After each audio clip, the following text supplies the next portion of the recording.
It was not often that Mr. Wells left his house for very many hours with no one in it. During the day, Miss Black was there for most of the time. Miss Black could not be called his housekeeper, as he himself kept watch on the stores and on the money spent. In fact, he bought most of the food, cleaning materials, and so on his way home from the office and merely passed them to Miss Black to put away. No, Miss Black could not be given the high sounding name of housekeeper, but neither could she be called the woman who did for him.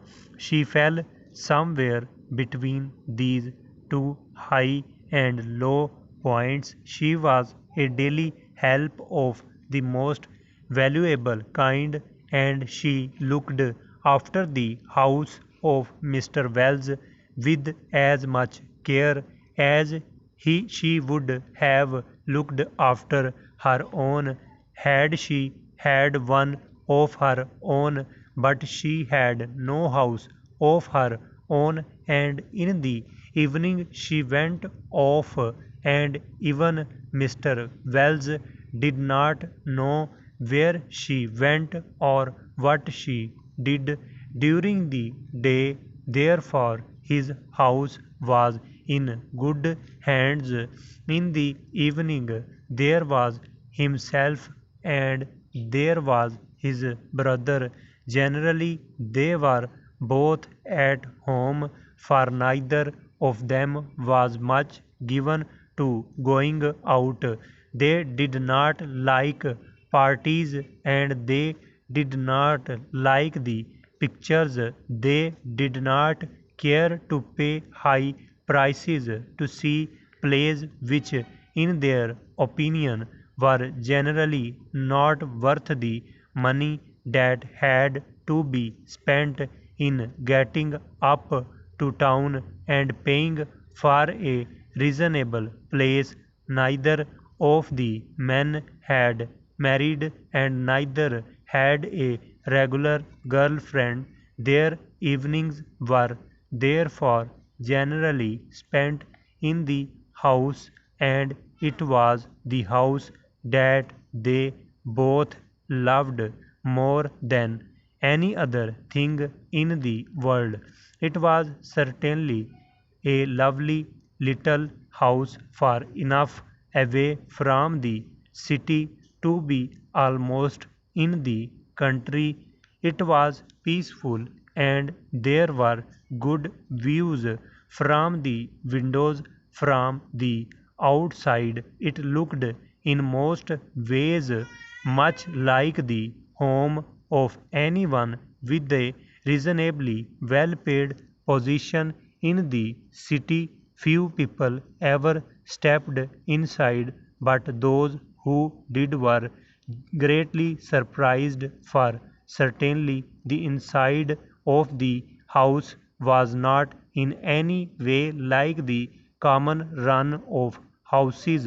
It was full of the most valuable things, all carefully placed and marked.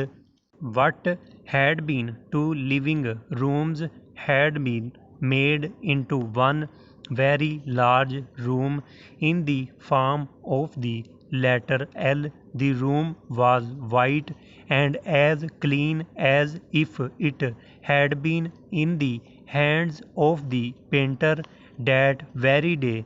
Everything in the room was clearly a showpiece, something bought at a sale and for which a high price had to be paid. The pictures were old masters and the books were beautifully covered. The table and all other pieces had been carefully bought one by one as opportunity and money made such buying possible.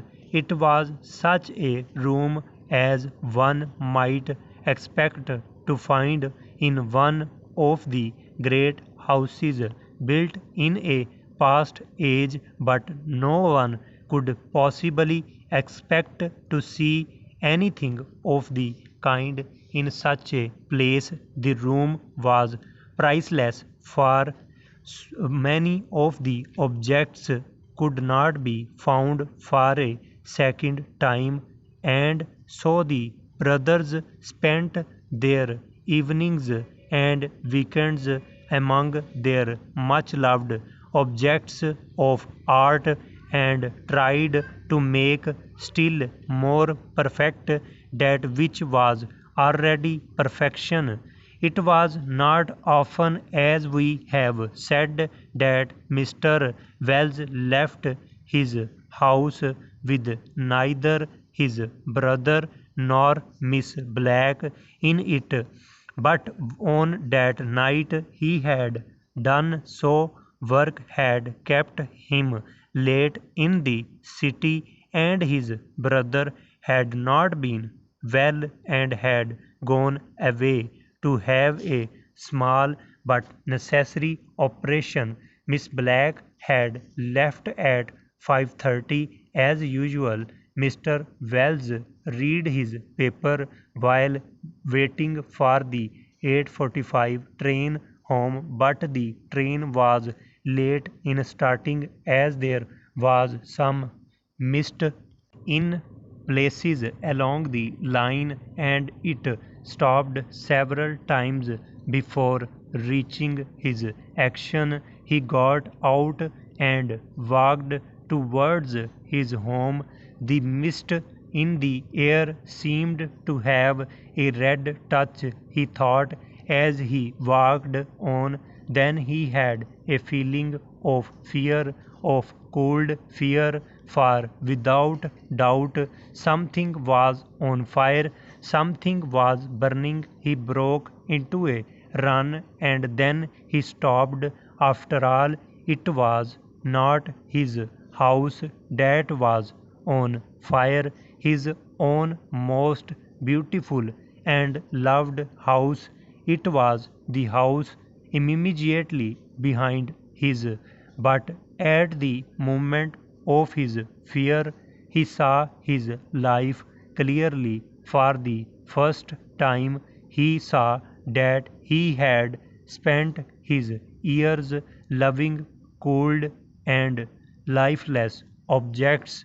He saw that he loved no living being, and that no living being loved him or cared that he was late home that night, that he was cold and had known fear. Full stop.